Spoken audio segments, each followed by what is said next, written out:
புதுச்சேரி முன்னாள் சபாநாயகர் ஏவி சுப்பிரமணியத்தின் மகன் ஏவிஎஸ் சக்திவேல் பிரபு காரைக்கால் தெற்கு தொகுதியில் கை சின்னத்தில் போட்டியிடும் நிலையில் தர்மபுரம் பகுதியில் தனது தந்தையுடன் இணைந்து வீடு வீடாக சென்று தீவிர பிரச்சாரத்தில் ஈடுபட்டார்.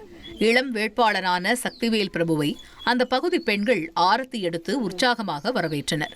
அப்போது தங்கள் பகுதியில் பல ஆண்டுகளாக நிலவி வரும் அடிப்படை வசதி குறைபாடுகள் குறித்து அவரிடம் பொதுமக்கள் புகார் தெரிவித்தனர்.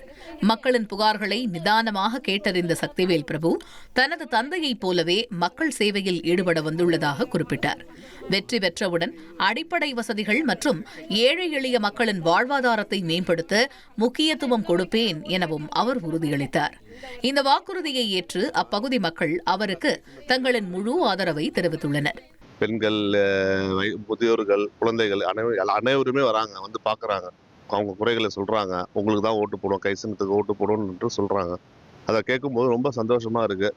ஒரு கைசின்னம் வந்து ஒரு 20 ஆண்டுகள் கழித்து மீண்டும் இந்த இந்த தெற்கு தொகுதியில் சின்னமாக சட்டமன்றத்தில் சின்னமாக இருக்கிறது. அது வந்து ஒரு மிகப்பெரிய ஒரு மக்கள் மத்தியில் ஒரு வரவேற்பாக இருக்கிறது.